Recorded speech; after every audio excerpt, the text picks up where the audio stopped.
ओम तत्सत्। श्रीमते रामचंद्राय नमः। ओम नमः परमहंसास्वादित चरण कमल चिन्मकरंदाय भक्तजन मानस निवासाय श्री रामचंद्राय।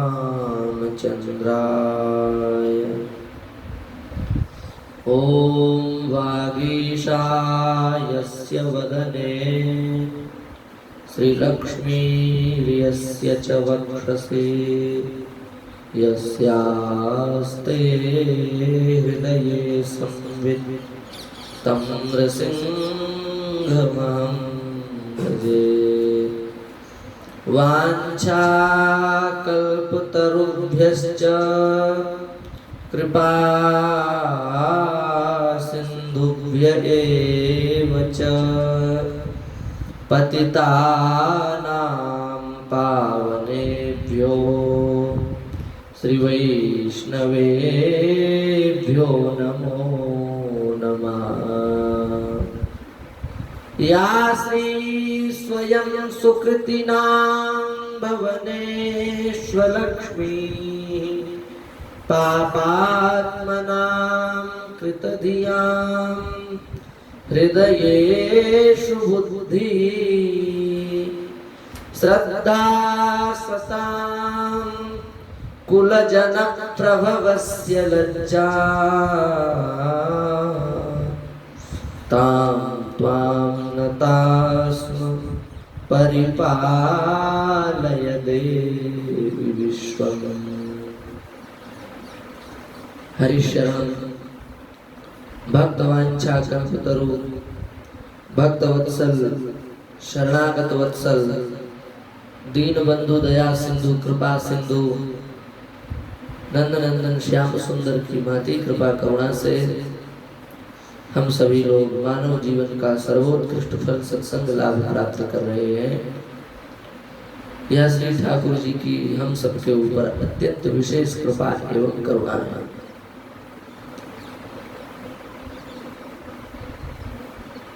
अब हमारे भारतवर्ष की विशेषता यही है, हमारे राष्ट्र में उत्सव महोत्सव बराबर चलते रहते हैं और उत्सव महोत्सव ही राष्ट्र में आनंद को बढ़ाते हैं। उत्सव महोत्सवों से ही राष्ट्र की शोभा होती है। पाश्चात्य संस्कृति सभ्यता से सुसंस्कृत जो राष्ट्र हैं, उन राष्ट्रों में वर्ष में गिने चुने 3-4 उत्सव हैं। उनके यहाँ उत्सव होते ही नहीं है।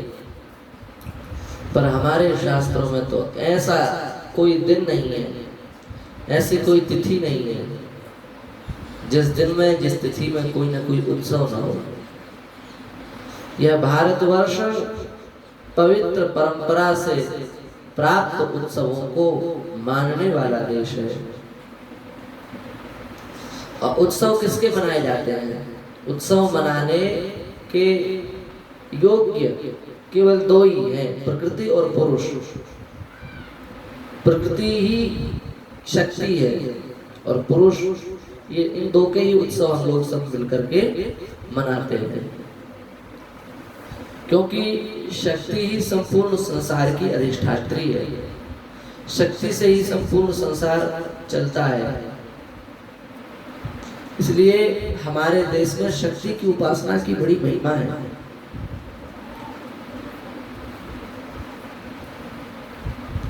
इसी शक्ति की उपासना को हमारे देश में नवदुर्गा यह नाम दिया गया, नवरात्रि यह नाम दिया गया।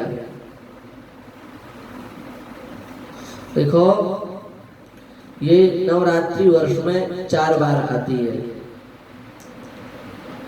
2 बार तो प्रत्यक्ष दिखती ही है और 2 बार गुप्त नवरात्रि आती है।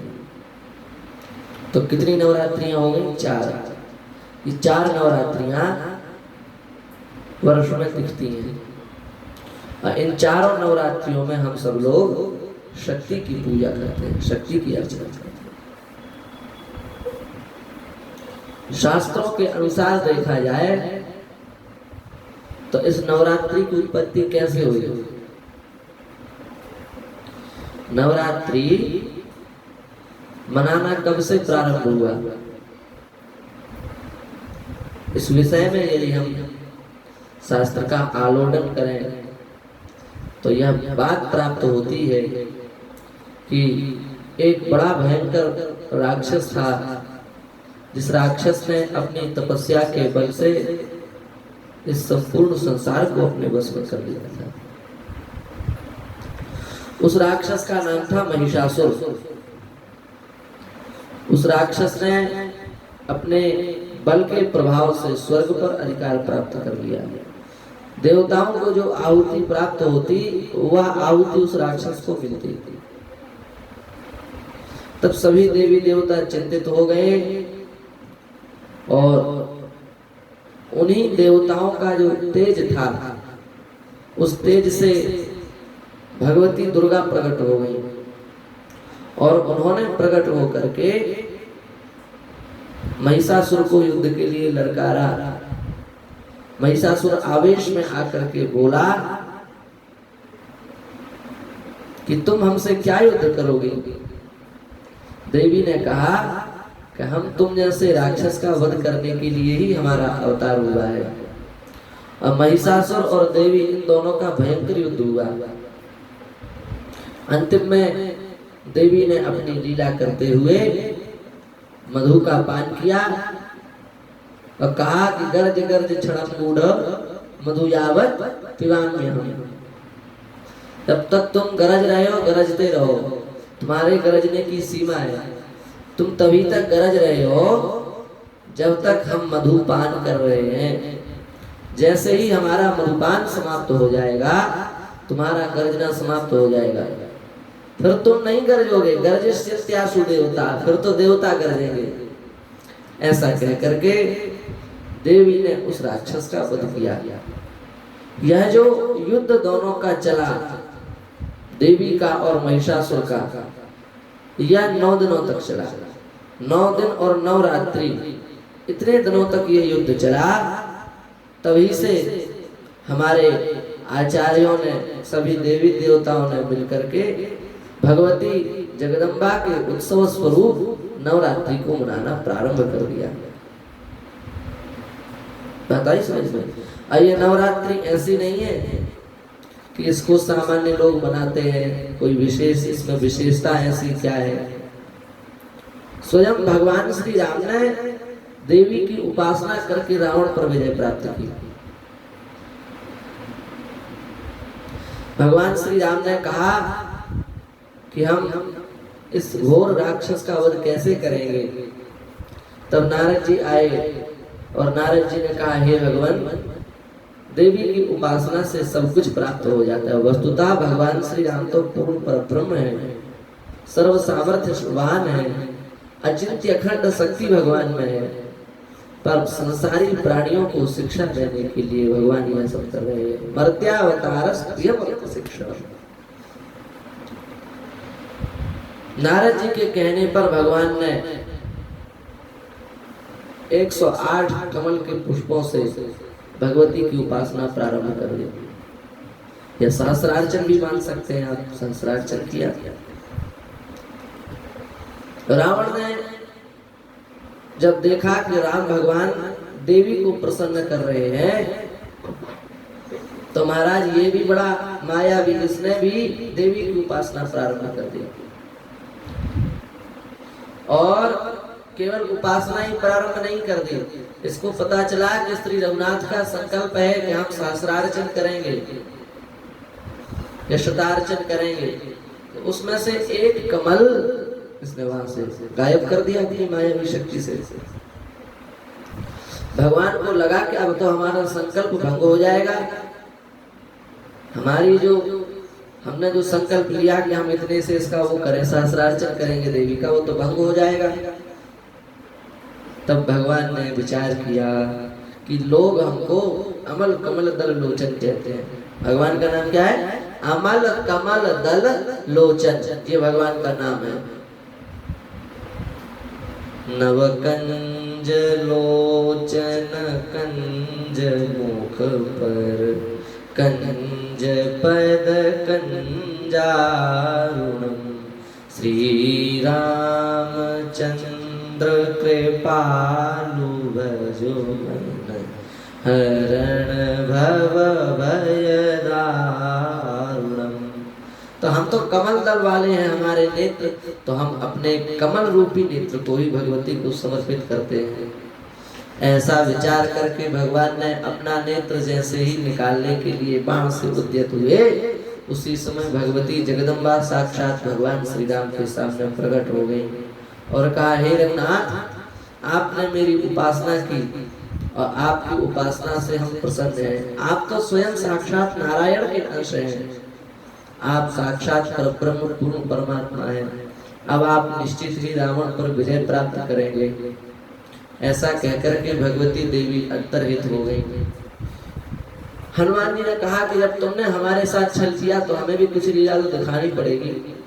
तो हनुमान जी भी, जो ब्राह्मण वहां यज्ञ करा रहे थे, वहीं पर एक छोटे से ब्राह्मण बटुक के रूप में हनुमान जी वहां पर आ गए और ब्राह्मणों की इतनी सेवा हनुमान जी ने की कि सब ब्राह्मण प्रसन्न हो गए। हनुमान जी ने कहा कि यदि आप हमारी सेवा से प्रसन्न हो गए हो तो हमें एक बात कहनी है। ब्राह्मणों ने कहा, कहो बेटे, क्या चाहते हो पुत्र, कहो।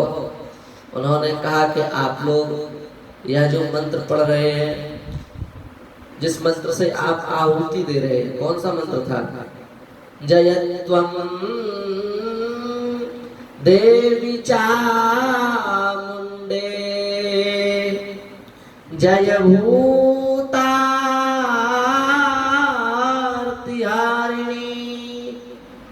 जय सर्वगते देवी कालरात्रि नमोस्तुते। इस मंत्र का एक अक्षर बदल दीजिए। क्या? बोले जय भूतार्तिहारिणी, ये बोलते हैं ना हम लोग, तो हा की जगह का कर दीजिए, जय भूतार्तिकारिणी। इसका तात्पर्य क्या होगा?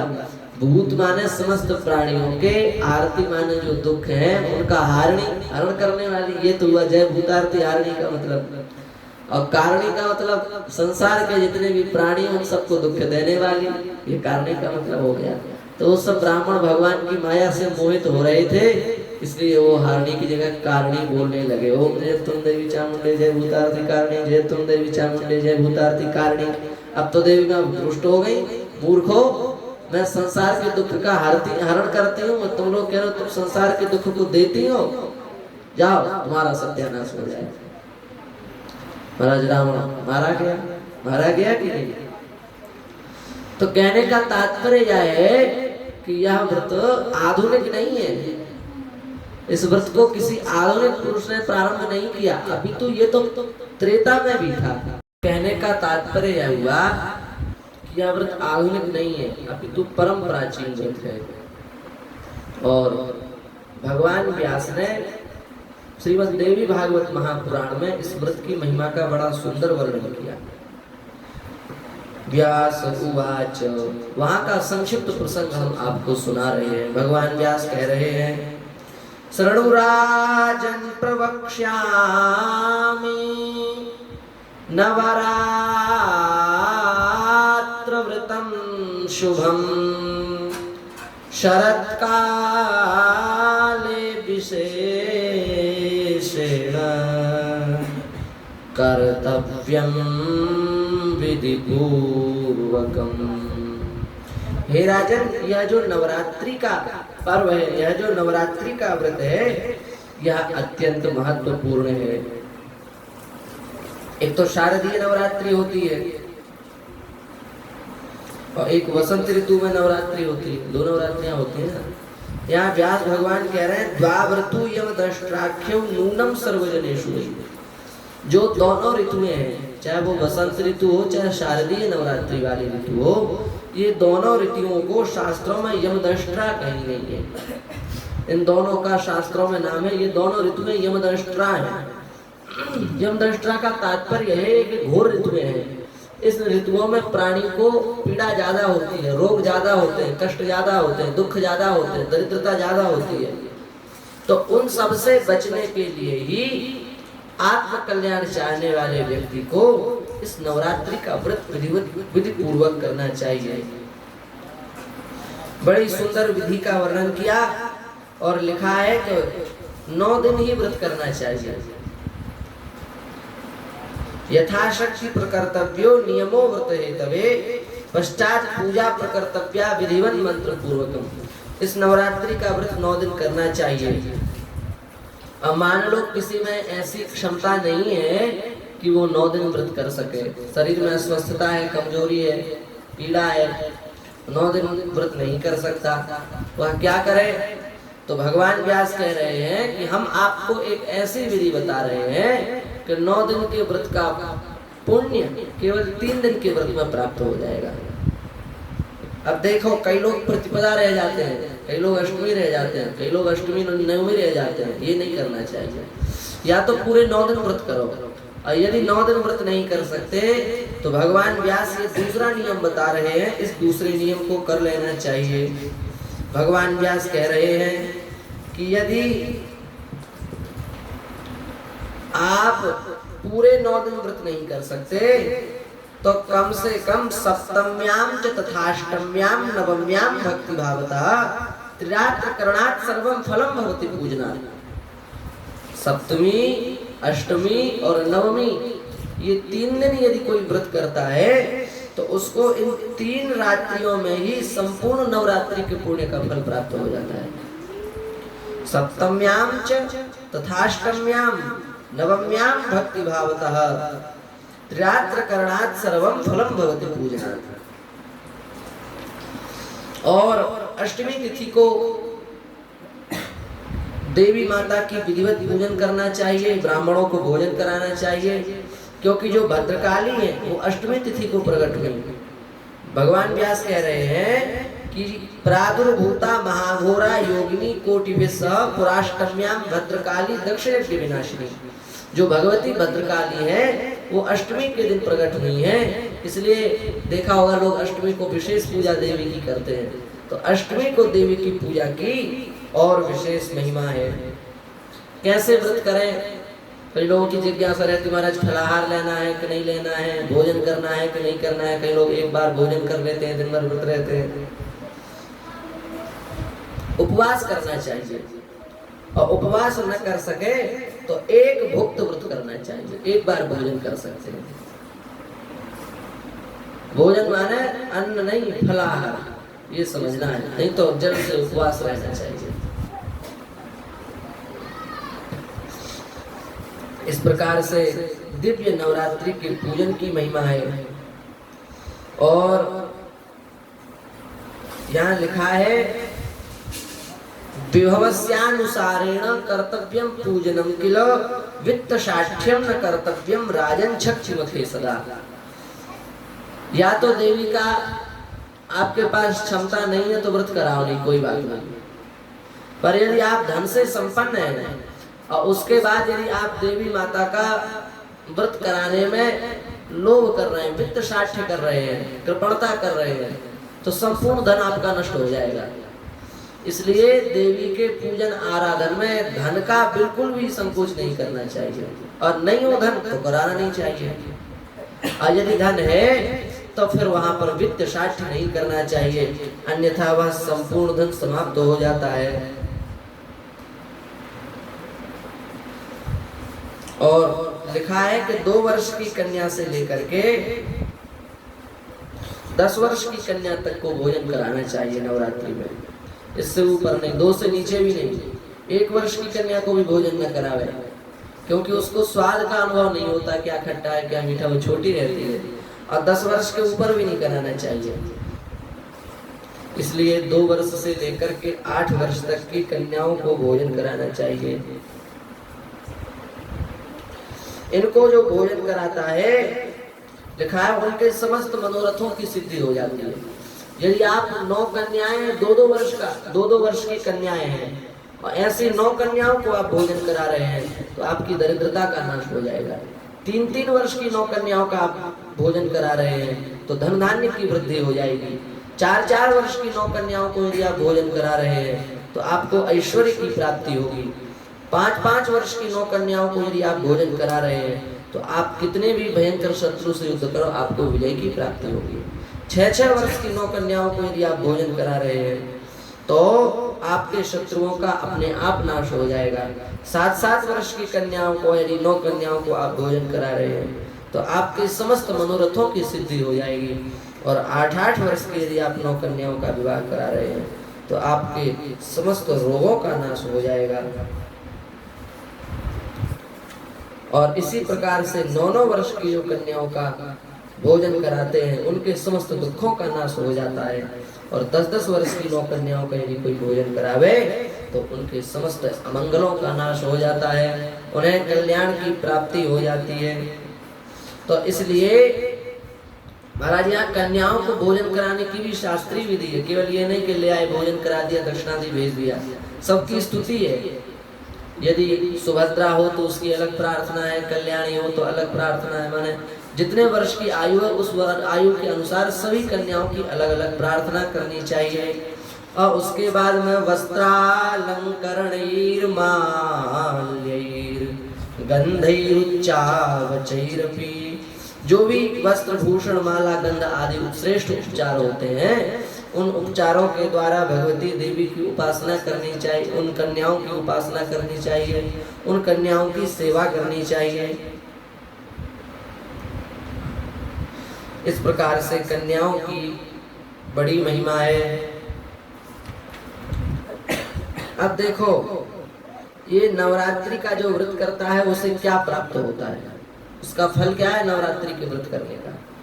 भगवान व्यास कह रहे हैं विद्यार्थी सर्व विद्या वै प्राप्नोति व्रत साधना राज्य भ्रष्टो नृपो राज्यम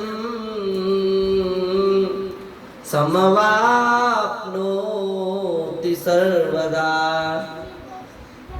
कोई विद्यार्थी है जिसको विद्या की कामना है, जो विद्या प्राप्त करना चाहता है, लिखा है विद्यार्थी सर्व विद्याम वै प्राप्नोति व्रत साधना। इस व्रत का अनुष्ठान करने से उसको समस्त विद्याएं प्राप्त हो जाएंगी।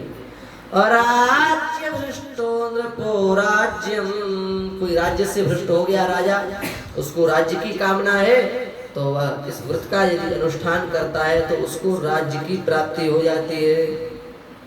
व्रतानि यानि दानानि चान्यानि विविधानि च नवरात्र व्रतस्यास्य नैव तुल्यानि भूतले। संसार में जितने व्रत हैं नवरात्रि के समान कोई दूसरा व्रत नहीं है।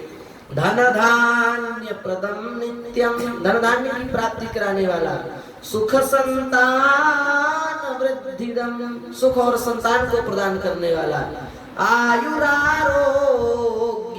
चैव, आयु और आरोग्य को देने वाला, स्वर्गदम मोक्षदम तथा, स्वर्ग और मोक्ष को भी देने वाला यह व्रत है महाराज। स्वर्ग भी दे सकता है और मोक्ष की कामना हो तो मोक्ष भी दे सकता है। लिखा है वंध्याचया भवेन नारी विधवा धन वर्जिता अनुमा तत्र कर्तव्या नेयम कृतवती व्रतम। जिस स्त्री ने यह व्रत नहीं किया वह विधवा होगी, बंध्या होगी, धनहीन होगी। यदि कोई स्त्री बंध्या दिखे, विधवा दिखे, धनहीन दिखे, तो भगवान व्यास कह रहे हैं सकथम अनुमान तत्र कर्तव्य, वहां यहाँ अनुमान लगा लेना चाहिए। नेयम कृतवती व्रतम, इसने अपने पूर्व जन्म में कभी भी भगवती दुर्गा की उपासना नहीं की, इसलिए यह ऐसी है। बड़ी प्यारी इस प्रकार से इसकी महिमा है। अब देखो जो पाप करते हैं वे भी सुन लें। महापातक संयुक्तो नवरात्र व्रतं चरेत् मुच्यते सर्व पापेभ्यो नात्र कार्या विचारणा।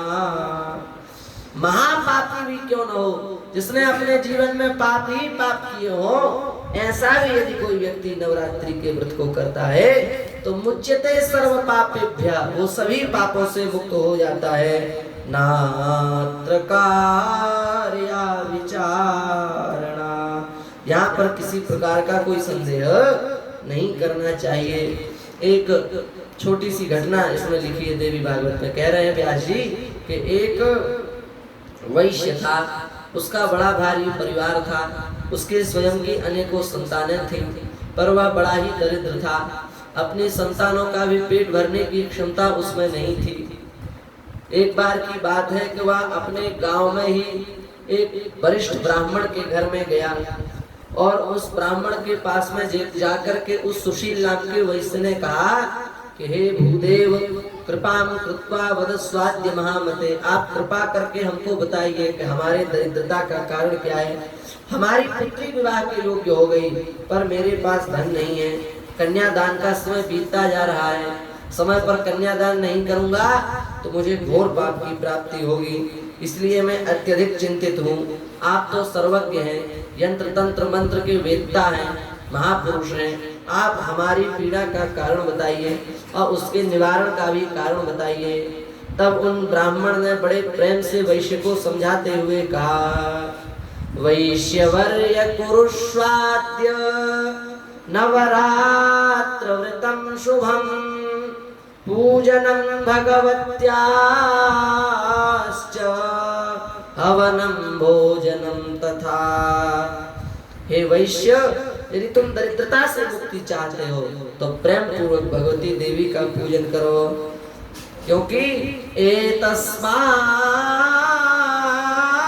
परं किंचित् व्रतं नास्ति धरातले नवरात्राभिधं वैश्य पावनं सुखदं तथा। हे वैश्य, इससे उत्तम व्रत अब इस संसार में नहीं है, इसलिए तुम इस व्रत को प्रेम पूर्वक करो, उससे तुम्हें कल्याण की प्राप्ति हो जाएगी। इस प्रकार से उन ब्राह्मण देवता की बात मान करके उस वैश्य ने इस व्रत को किया और वह सभी प्रकार के दारिद्र्य से मुक्त होकर के भगवान के धाम को चला गया। तो इस प्रकार से यह नवरात्रि की अत्यंत उत्तम महिमा है। देखो महिमा तो इतनी है कि जितनी भी इसकी महिमा का गान किया जाए उतनी ही कम है। और भगवती के उपासक इस संसार में बहुत हैं और भगवती की उपासना करनी भी चाहिए। बिल्वपत्र से, कनेर के पुष्प से, कमल से और चंपा से, इन पुष्पों से जो भगवती की आराधना करते हैं, लिखा है भवन्ति कृत पुण्यास्ते शक्ति भक्ति परायणा, वे अनेक प्रकार के सुखों को प्राप्त करते हैं। तो बिल्वपत्र से, कनेर से, कमल से और चंपा से भगवती की आराधना हम सबको करनी चाहिए। अब अंतिम में भगवान व्यास का एक और श्लोक बोल देते हैं। धन विभव सुखाढ्या मानवा मानवन्तः सकल गुण गणानां भाजनं भारतीशाः निगम पठित मंत्रैः पूजिता यैर्भवानी नृपति तिलक मुख्यास्ते भवन्ति लोके। जो लोग वेदोक्त विधि से भगवती की आराधना उपासना करते हैं वे मानव इस संसार में समस्त प्रकार के धन वैभव तथा सुख से परिपूर्ण समस्त गुणों को आधार माननीय विद्वान और राजाओं के द्वारा सुशोभित होते हैं, अर्थात समस्त संसार में उनकी महत्ता बढ़ जाती है। वे जिस वस्तु को चाहते हैं वह वस्तु उन्हें प्राप्त हो जाती है। इसलिए अब हम लोगों में जो सामर्थ्य से युक्त हैं, जिनके पास सामर्थ्य है और सामर्थ्य के साथ साथ जिनकी भगवती के प्रति श्रद्धा है, वे लोग निश्चित ही इस व्रत को करें। देखो इस व्रत में नवरात्रियां हैं, अब प्रत्येक दिन की अलग अलग देवी है, उसका वर्णन भी शास्त्रों में। प्रथमं शैलपुत्री च, द्वितीयं ब्रह्मचारिणी, तृतीयं चंद्रघंटेति, कूष्मांडेति, चतुर्थकं पंचमं स्कंदमातेति, षष्ठं कात्यायनीति च, सप्तमं कालरात्रीति, महागौरीति चाष्टमं नवमं सिद्धिदात्री च, नवदुर्गा प्रकीर्तिता। उक्तान्येतानि नामानि ब्रह्मणे महात्मना। भगवान ब्रह्मा के द्वारा इन नव देवियों की महिमा का वर्णन किया गया है। तो जो प्रतिपदा है उन प्रतिपदा की देवी शैलपुत्री हैं। शैलपुत्री माने पर्वतराज हिमालय की पुत्री ही प्रथम दिन की देवी है। कथा आप सब लोग जानते हो, विस्तार करने की आवश्यकता नहीं है।